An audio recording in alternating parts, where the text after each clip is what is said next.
सपने उन्हीं के सच होते हैं जिनके सपनों में जान होती है।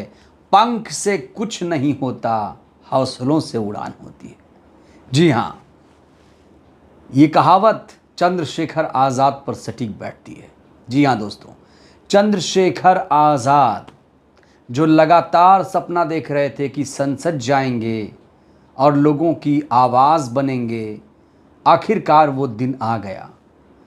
दोस्तों आपको बताऊं तो चंद्रशेखर आज़ाद ने नगीना से 1.5 लाख वोटों से जीत हासिल की थी और अब वो संसद जब पहली बार पहुंचे तो वो नज़ारा देखने के लायक था।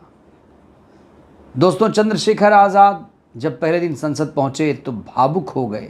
लगातार चंद्रशेखर वही कह रहे हैं जो अब तक वो कहते आ रहे हैं कि हम शोषित, पीड़ित, वंचित की आवाज़ बनेंगे। दोस्तों पहले दिन संसद सत्र के पहले दिन चंद्रशेखर आज़ाद ने बड़ा बयान दिया। इससे पहले मैं चर्चा की शुरुआत करूं, सबसे पहले आप चंद्रशेखर आज़ाद का ये बयान सुनिए जिसमें वो कह रहे हैं, जब तक चंद्रशेखर संसद में है तब तक हर जुल्म के खिलाफ आवाज़ उठेगी। देखिए ज़रा। जब मौका मिलेगा तो आपकी आवाज़ बहुत अच्छी रहेगी और ये आवाज़ हमेशा निष्पक्ष रहेगी और कमज़ोरों के लिए रहेगी। मैं उनकी आवाज़ हूँ जिनको इंसान भी नहीं माना गया है, जिनको जानवर मान के उनको तमाम तरह सामाजिक आधार पर, आर्थिक आधार पर कुचला गया, मैं उनकी आवाज़ हूँ। और मैं विश्वास दिलाता हूँ कि जब तक चंद्रशेखर पार्लियामेंट में है, हर जुल्म जाति के खिलाफ आवाज़ उठेगी और सरकारों से जवाब मांगा जाएगा, चाहे वो स्टेट की सरकार हो चाहे केंद्र की सरकार हो।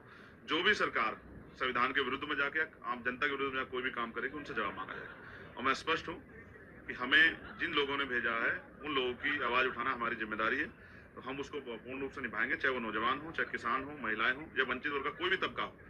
या जिस तरह से कई सूचनाएं हमारे उसमें, जैसे बाबा साहब अम्बेडकर की स्टैचू जो है उसको हटाया गया है, उसको वहाँ से अलग किया गया है। मैंने उस पर भी जो है लोकसभा अध्यक्ष जो हैं उनको मैंने लेटर लिखा था कि भाई आप इस पर जो है संज्ञान लें और ये ठीक नहीं है। सुना आपने दोस्तों चंद्रशेखर आज़ाद को। चंद्रशेखर आज़ाद ने एक बहुत बड़ा मुद्दा उठाया है जो शायद बहुत कम लोग उठा रहे हैं। यह मुद्दा आपको पता होना चाहिए कि बाबा साहेब अम्बेडकर जी की जो मूर्ति है नई संसद में अभी तक वहाँ स्थापित नहीं हो पाई है, जबकि पुरानी संसद में दोस्तों जिसे अंग्रेज़ों ने बनवाया था उन्होंने तो वहाँ पर बाबा साहेब की मूर्ति स्थापित करवाई थी, लेकिन नई संसद में अभी तक ये काम पूरा नहीं हो पाया है।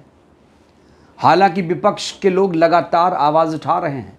अब चंद्रशेखर आज़ाद ने भी मुद्दा उठा दिया है और कहा है जब तक बाबा साहेब की मूर्ति नई संसद परिसर के बाहर नहीं लगेगी तब तक मैं चुप नहीं रहने वाला हूँ। ये जो मांग है इसे मैंने लोकसभा सदस्य के सामने भी रखा है और ये मुद्दा मैं लगातार उठाता रहूँगा। दोस्तों ये जो मुद्दा है मुझे लगता है कि सभी लोगों को एकजुट होना पड़ेगा, क्योंकि ये जो संगोल वाली सरकार है जिसे लोकतंत्र और संविधान में उतना ज़्यादा आस्था यकीन नहीं है, ये संगोल पर यकीन रख रही है, तो इस सरकार को जगाने के लिए मुझे लगता है सारे विपक्षी दलों को एक साथ आना पड़ेगा।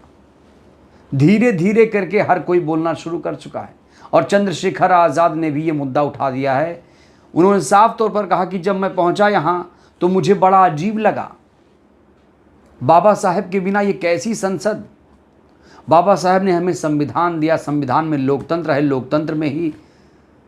लोकतंत्र के ही 4 स्तंभ हैं, विधायिका, कार्यपालिका, न्यायपालिका और मीडिया। तो जो विधायिका है, जो संसद है, अगर उसी में बाबा साहेब की प्रतिमा नहीं है तो फिर ये कैसा संसद, कैसा लोकतंत्र का मुकुट। तो दोस्तों इस मुद्दे को उठा दिया चंद्रशेखर ने और चंद्रशेखर ने कसम ले ली है कि हम हर जुल्म के खिलाफ आवाज़ बुलंद करेंगे। बहरहाल दोस्तों चंद्रशेखर आज़ाद ने जिस तरीके से ये आवाज़ उठाई है, जिस तरीके से वो बाबा साहेब की मूर्ति को लेकर आवाज़ उठा रहे हैं, आपको क्या लगता है? चंद्रशेखर आज़ाद ने जिस तरीके से वादा दावा किया है, चंद्रशेखर की बातों पर आपको कितना यकीन है? और दोस्तों चंद्रशेखर पहली बार सदन में प्रवेश कर रहे हैं, इसको लेकर आप लोग क्या कहेंगे? अपनी प्रतिक्रिया ज़रूर दीजिए। बहुत बहुत धन्यवाद, शुक्रिया।